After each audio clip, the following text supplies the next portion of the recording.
Hey everyone, welcome back to Hills and Hollers Homestead. And today it is warm out here. Let me tell you, it is probably, I think, 92 right now and damn near matching humidity. So we have heat index warnings today, supposed to be in the low 100s. The heat index is, and thankfully enough, we do have a breeze coming up out of the south. That's making it a little bit more tolerable, but I've been out here working on the rabbit enclosure today and slow and steady, not trying to overexert ourselves. I've already been in twice throughout this process just to rehydrate, kind of cool off a little bit. And I've actually got three fans running in the house to help circulate that extra air and everything like that, even though the AC's on. But it's just warm enough to, you really want to get that air circulating.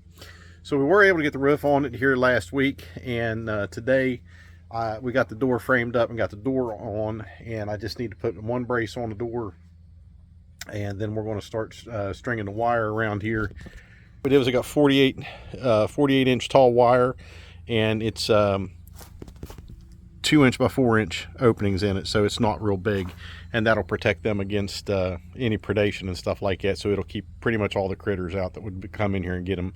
And we're going to do two levels around so the bottom, we'll hook it to the bottom board, and these middle boards here are 48 inches in height to the middle, and then it's 48 inches up to this board right here. So they'll overlap just a little bit on the middle, and that'll be fine because that's what we want.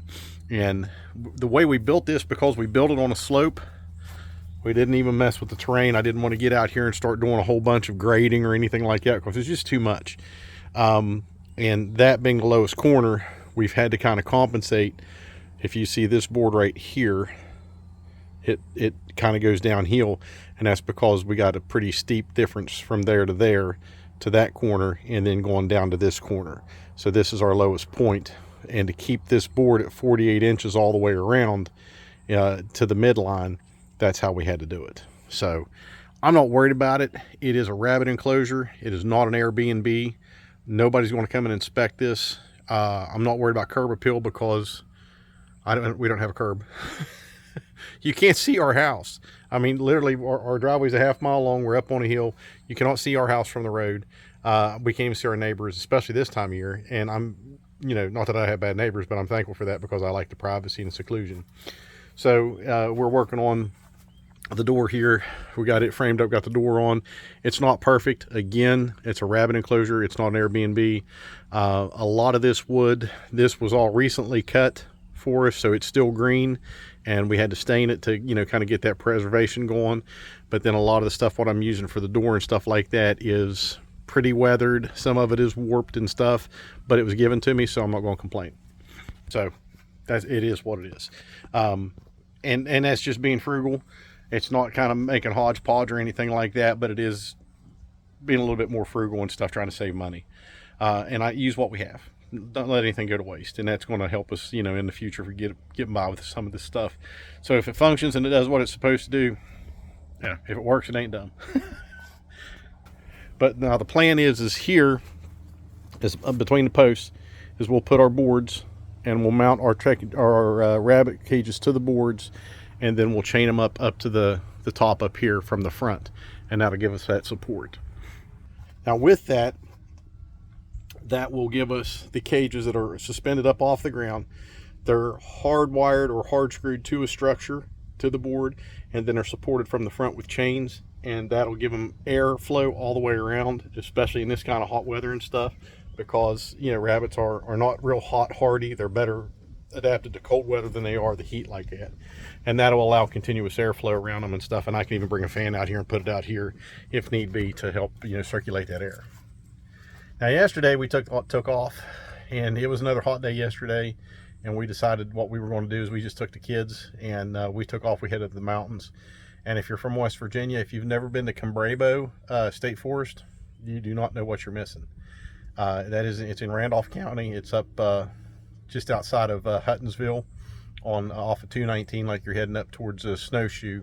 Cumbrabo State Forest is a beautiful, beautiful place. And if you get down in there's a place called Mill Creek Falls, and it is just fantastically beautiful.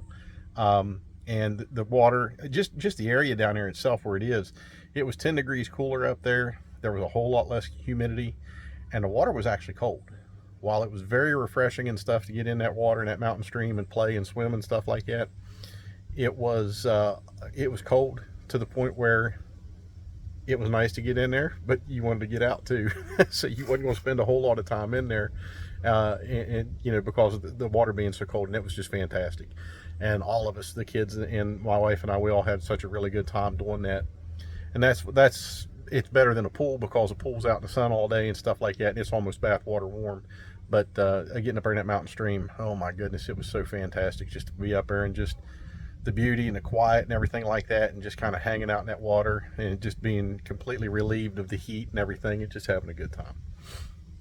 So to go back on the last video that I did talking about freedoms, I know for a lot of people didn't understand where I was going with that, or where what direction I was kind of heading. What I was referring to is the way that we're set up in this society today, that unless we decide to go with this lifestyle, you are dependent wholly on what's available to you from a commercial side. And that's what I meant by the freedoms, is if you don't take your freedoms into your own hands, you're pretty much doomed to that. You're going to get what is highly commercialized, highly regulated, and pretty much highly poisoned, based on everything that you hear and what you read, because even organic labels can and mostly are sprayed with some kind of pesticide or insecticide and still labeled organic, and it doesn't say anything about that pesticide or insecticide. So you know, and corporate scientists telling you that this food that they're manufacturing and highly refining is healthy for you and part of a healthy diet, when we know it's truly not. So part of that is taking the freedoms that you have and the ability to grow your own and raise your own and source your own stuff, versus what's available to you commercially. And you know, just to kind of play off of that, there was a recent news release that I was reading about an Amish farmer in Pennsylvania, and he's got a private membership organization with his farm. He's a holistic approach to everything, where he raises everything according to his faith, how he believes God would want us to raise animals and grow food and stuff like that. So you know, he practices a big permaculture process, a big permaculture system, where he rotates his cattle on the field every day, so they're on new grass every day. A couple days behind the cattle are chickens, so he puts chickens out there. The chickens eat the insects in the larva in the manure, and they spread the manure out, and then a few days later the pigs come through and they clean up the rest and push the fertilizer of the chicken and the cattle manure farther into the soil, and it helps kind of regenerate everything. On top of that meat and eggs and dairy and stuff that he sells, evidently the U.S. Marshals, the guy's got like 4,000 private members to his organization, where he sells food and meat, dairy, and eggs and stuff too, and it's completely legal. But going back to 2014, and I don't know, it doesn't tell you in the story, so you got to kind of watch what you read with this stuff, is there was two people. Now the guy's in Pennsylvania, he does not ship across the country. There was two people who ended up with listeria, supposedly from his dairy products, and one of them was in Florida and one of them was in California. That doesn't make any sense to me. But it took over 2 years for the USDA to determine that those two people who ended up with listeria got it from his farm. So unless those people were, you know, traveling in that area, and I don't see that they could just show up and buy, because it is a private membership organization, one way or another these folks ended up with listeria. Somehow they traced it back to his farm, but you don't get the kind of the full report and the full story in on that, so you don't know how true it is. We see weekly listeria recalls from commercial side of stuff all over the place. Listeria, Salmonella, E. coli from the commercial end is just phenomenal. We get it almost every week. Where from small farm operations, farm to table operations and stuff, and I mean right from the West Virginia Department of Agriculture's office, from the commissioner, deputy commissioner, it just doesn't happen here. We don't have that with our small local farms. We don't have that with our farmers markets and stuff. We don't even have it with the raw dairy that we're allowed to get in West Virginia now, that we do. We buy and get raw dairy from a private membership organization, and our kids absolutely love the milk. They will not drink regular commercial milk anymore. And we've been making our own butter from you know, some of the milk and stuff. We've made yogurt and everything. There's just no comparison to it. So that freedom is definitely something that we should definitely, you know, embrace and build off of, which is why we do what we're doing here, and we're trying to get more and more towards that self-sustainability, self-reliance, and that's part of all of this. So, you know, we take our freedoms like that and we build off of those to keep ourselves safer, to keep ourselves healthier, make sure that we are eating and our family is eating what we should be eating instead of what is pushed on us from a highly regulated, highly commercialized, and yet an obviously dangerous system that's pushing and pushing and pushing to say that this is the standard, this is what you'll do. Another thing about that was there was just a guy in Delaware who went, and the guy's a small business owner, has no criminal record whatsoever, went and bought a couple firearms. And he went to a dealership, gun dealership, put in his applications for, got cleared for, and bought the firearms, and had no criminal record, no criminal history whatsoever. And suddenly the ATF showed up on his doorstep, and he had a Ring doorbell, so everything was completely videoed. He had a Ring doorbell system in his house, and they showed up and said that they were doing a straw purchase check, just wanted to make sure that he had the firearms that he'd purchased.